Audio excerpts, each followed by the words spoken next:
Hello, everybody.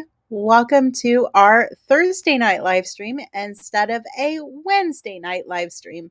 I'm hoping that this time and this day is going to work better for me because it was hard doing a live on Tuesday and hard doing a live on Wednesday when I talk about the same type of stuff. So at least now there's a couple days in between. So I'm really hoping that this will go better for us overall. And I'm super excited to sit down and chat with you today. I'm feeling very well rested.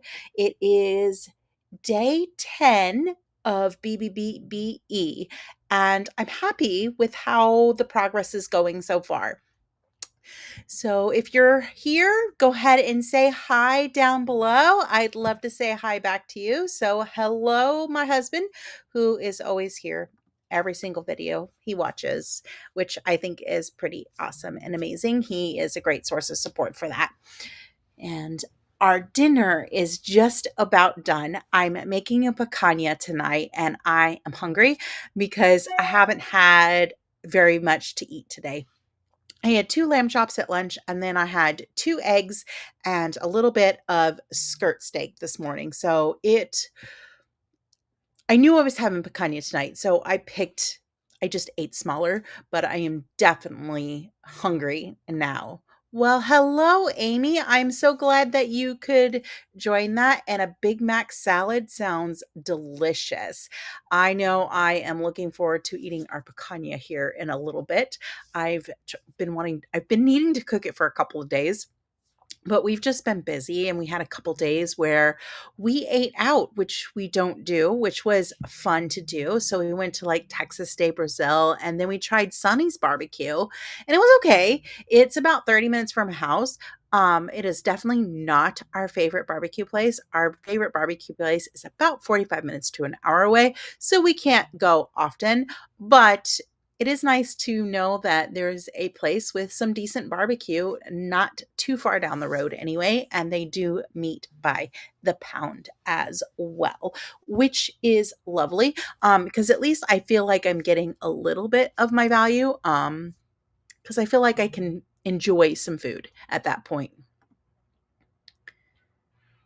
You've never had picanha. Actually, you spelled it just about right. I never spell it. I think the H is in a different, I think there's an A before the H, but that is really close and good because I'm a horrible speller.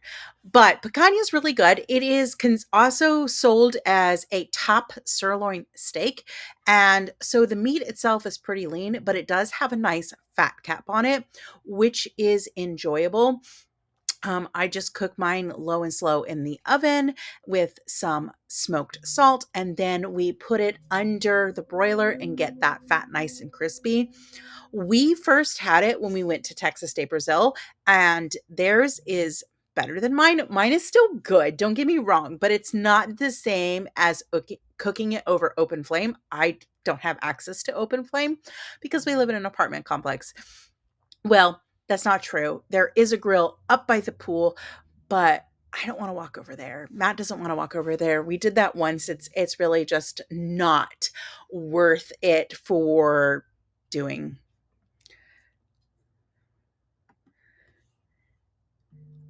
I am also funny with chewy fat. It does have to be crisp on the outside and it also has to be hot. If it's not like got crisp on the outside and it's not like not hot, but it's not like freshly cooked hot, I can't do it. I have to cut it off. It's gross to me. So yeah, so usually when I cook picanha, I will reheat it really well. And I'm a person who can eat cold meat now. Not always been that type of person, but it's convenient sometimes on Triple B&E and just in general.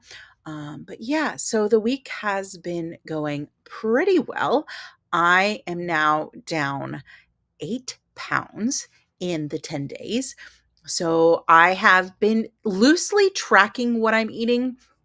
I'm just kind of doing it just to see where I land and see if I could keep my calories a little bit lower. I comfortably eat around 2,000 to 2,200 calories, and I'm doing a little less than that now. Not by a whole lot, but just a little less, and I wanna see if I can stay full.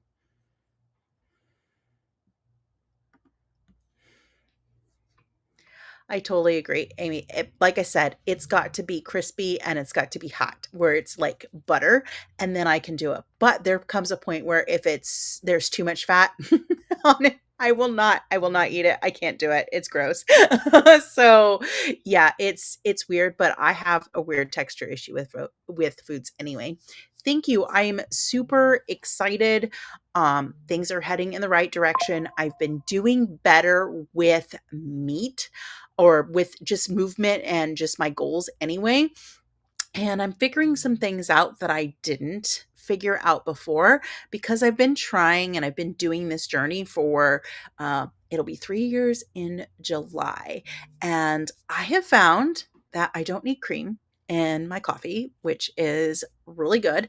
I ditched that in January and haven't really added it back, with the exception of one or two times where I got a creamy coffee at when we were at Epcot. But for the most part, I don't need the cream anymore, which is huge to me. The other thing that I'm realizing is I used to eat a lot of butter.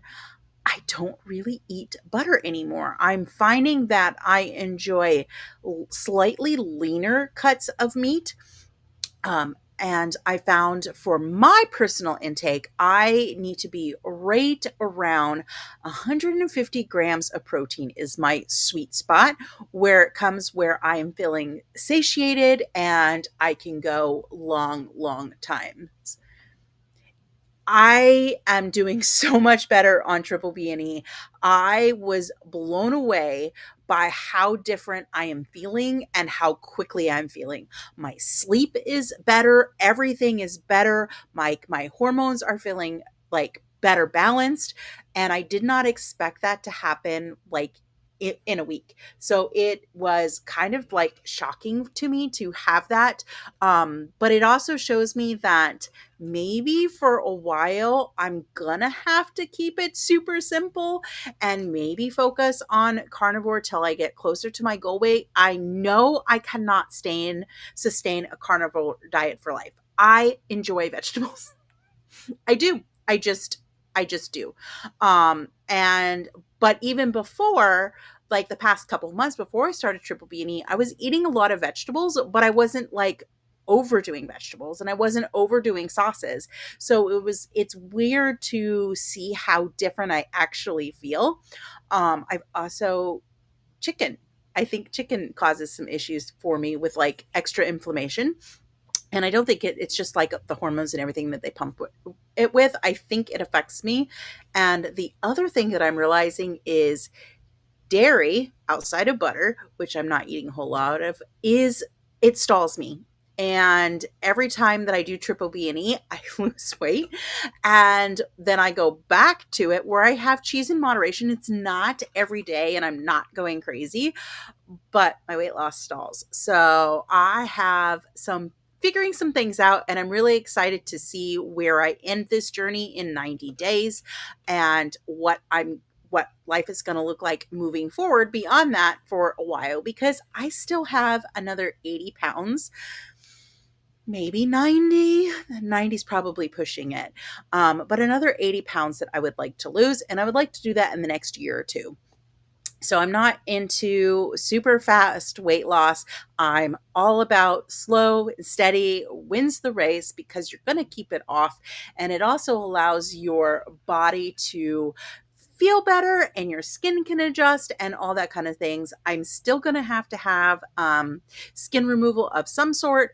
I decided before I even started this journey that I was going to have not a tummy tuck. It's the same type of thing, but it's where they just remove the low hanging belly. And my insurance will pay for it. I know when I get closer to my goal weight, I will be following up and getting that process started, because my belly does hang quite low and it's uncomfortable. And even though I wear like supportive stuff, it's still not enough. So that one I'm going to go ahead and do. I'm not a huge proponent of doing a lot of surgeries. I don't like the anesthesia. I've had a couple surgeries. I have had plastic surgery before for medical purposes. I had breast reduction and loved that. That was worth it. So the next one will also be for medical purposes. I'm not into like changing my entire body just to fit what I think I should look like. I'm going to work on just actually toning my body, and hopefully that will help. We also have an overflowing cheese drawer. There's still a bunch of cheese in there that it's funny. Matt hasn't even been eating, and he can totally eat it. It's just one of those things where he just eats what I cook, so it kind of makes it easy for us. But yeah, if you have any triple B and E questions, you can go ahead and leave them down below. I am excited. I have something fun coming next week. I'm going to have to film it over several days, but I'm super excited to share this portion with you. I'm not going to go into too much details, but I ordered a meat subscription box and we're going to talk about it. We're going to talk about the value. I did pay for this out of my own money. We're going to talk about what I think of the meat and just cook it up and see how it goes. So I'm excited to do that. It will be here on Tuesday, and it'll probably take me several days, like I said, to film that video. So it'll probably be next weekend, the following week, right after Easter, after that. But fun, exciting things are coming for me anyway. I am almost done with my coaching program. I am finishing up the last little bit of the advanced coaching program. I have taken big steps at getting my business ready to launch. I filed for my LLC. I got my notification today that my LLC has been accepted by the state. So I have just a few more steps that I need to go through before I can officially launch my coaching business. So I'm starting to put feelers out there. And if you're interested in some health coaching and you want to do a free discovery call, send me an email and I'll send you the link to my calendar so that you guys can book yourselves into that discovery call. It's 30 minutes. You're not committed to actually working with me. We just get to have a conversation, see if we're a good fit, and let you know how that is going. I'm very excited, very excited, but also it comes with a healthy dose of anxiety as well, because I've spent money on it and it wasn't super expensive, but it wasn't exactly cheap either. And I'm investing all this time and then I'm investing money, and there's a little part of my brain that keeps saying, this is not going to work. This is not going to work. And I've been doing really well at just kind of ignoring that and saying, you know what? I'm not listening to that negativity. I am moving forward. This is a major goal for me. And it's a part of creating the life that I want to live. And I am all about that and enjoying the journey and everything that is going with it. I do have to tell my husband that he does need to go ahead and pull that kanya out of the oven. It's going to rest for a few minutes before we put it under the broiler to crisp up that fat. But yes, I'm super, super excited to be a health coach. And I've had several opportunities to like talk about it recently. I was at work and I was mentioning, that I had to leave early, of course, because I was going to class. And they're like, well, what are you studying? What are you doing? And it was nice to be able to say, well, I am a health coach.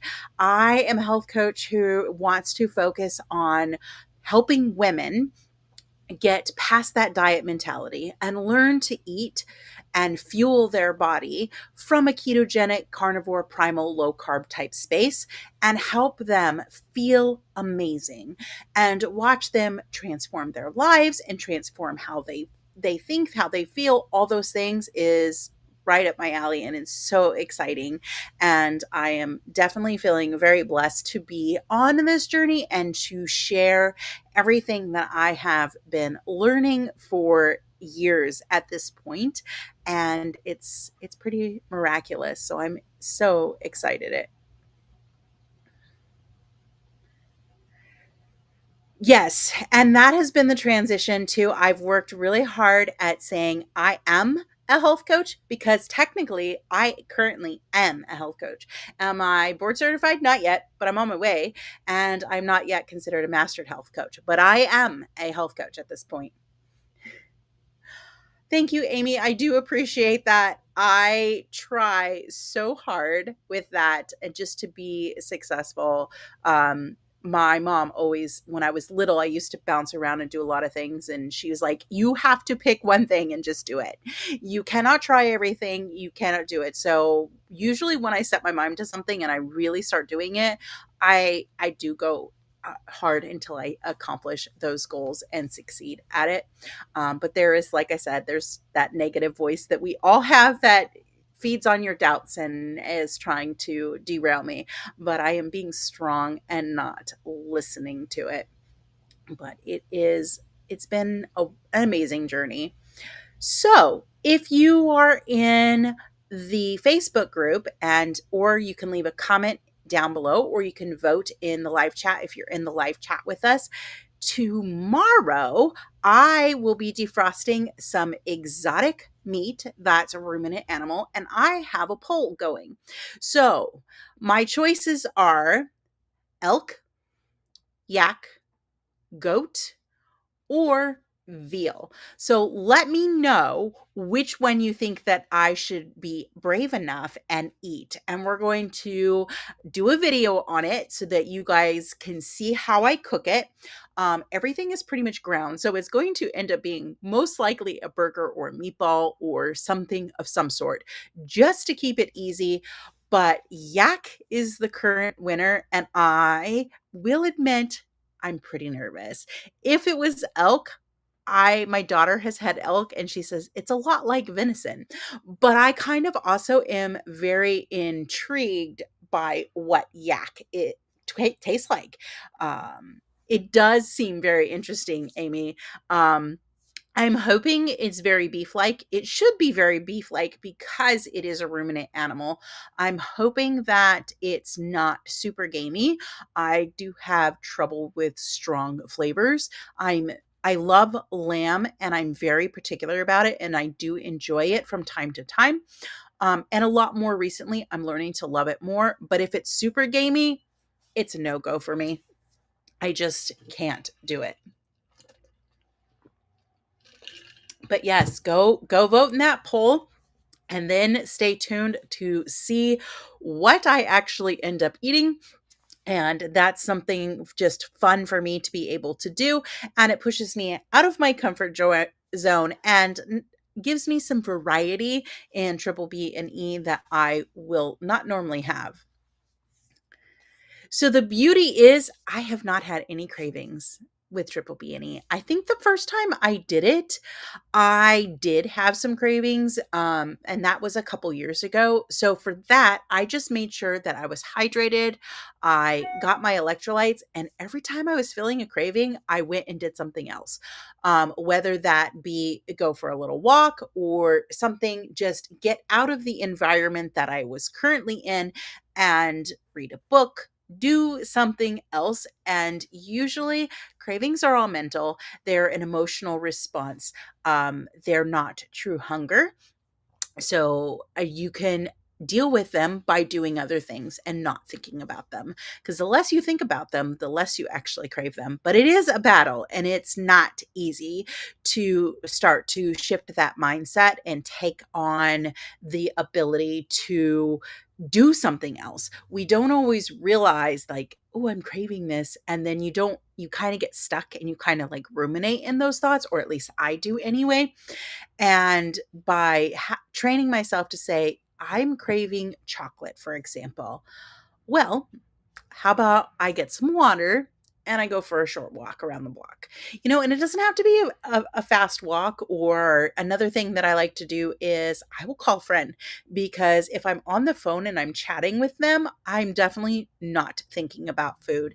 And then you'll find when you're not thinking about it and you're engaged in other activities, the craving just kind of sort of dissipates rather quickly. So that is a good strategy that you can employ. anytime that you're having a craving is just actively do something else. But it does take practice.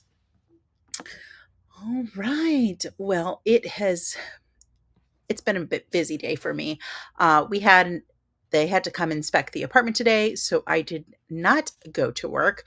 And I actually just had to get in the shower right before the live stream because I've been playing in dirt all day and it's been wonderful and beautiful and I've enjoyed doing that. But I replanted almost all of my plants. I put them in fresh soil. I had was making my own soil blend and I thought it was chunky, but it really wasn't chunky enough. And I started noticing that a lot of my plants were staying super wet, and so they needed that change of environment as well, which sometimes we need as well. And that seems to have been helpful. But I definitely enjoy doing that. I have thought, and I haven't gone very far, but I have thought about starting a second channel for plants. So if you think I should, let me know down below. But yeah, we'll see. If I do start a second channel, that channel will be purely for fun and it'll be like one video a week max or not.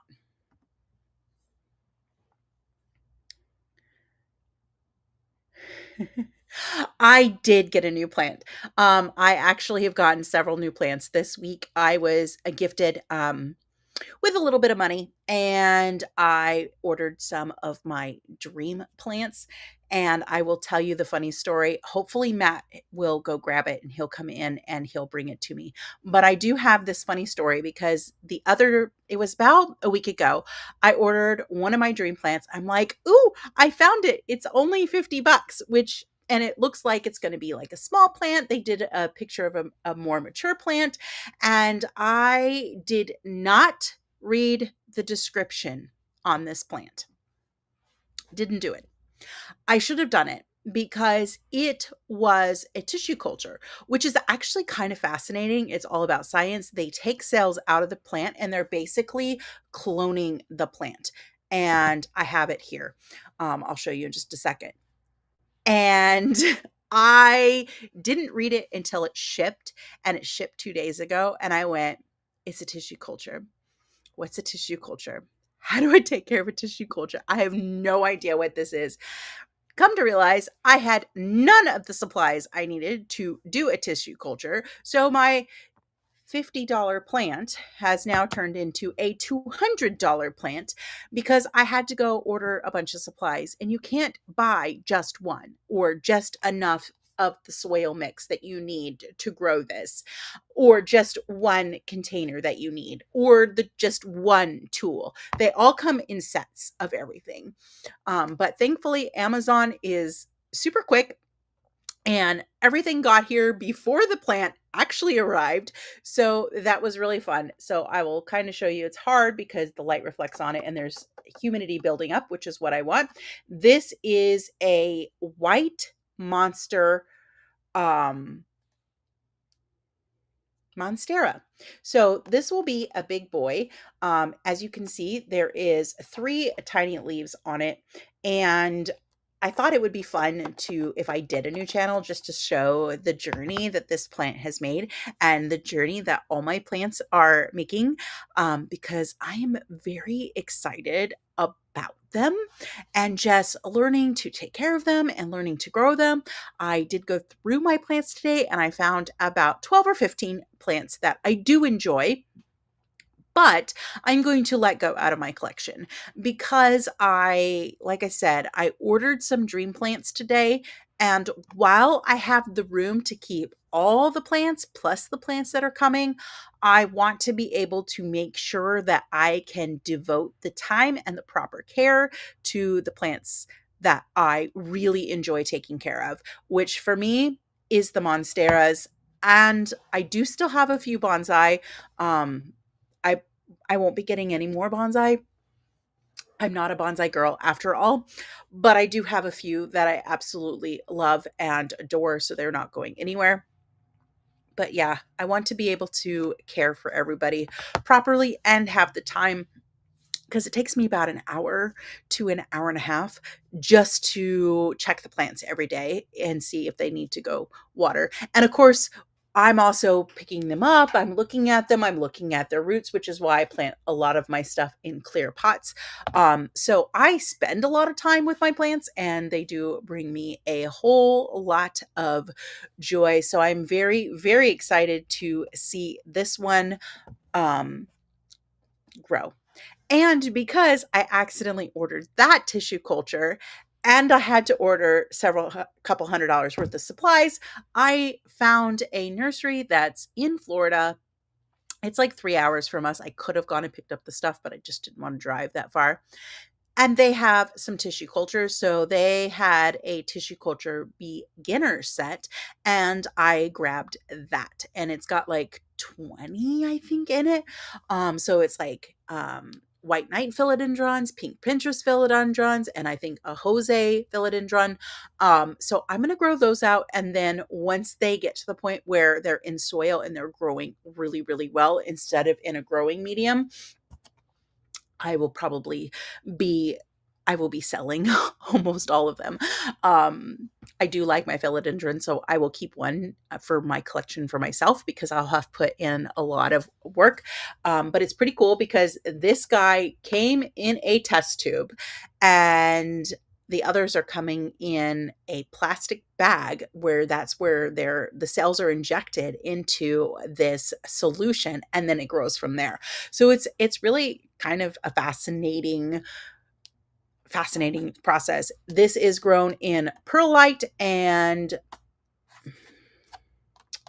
fluvium, strabum, or something. It's like an aquatic type soil. But yeah. But as you can see, I can ramble on forever about plants and just have so much joy in doing that. But I am going to go ahead and wrap up this live stream because my tummy is growling and I definitely want to eat.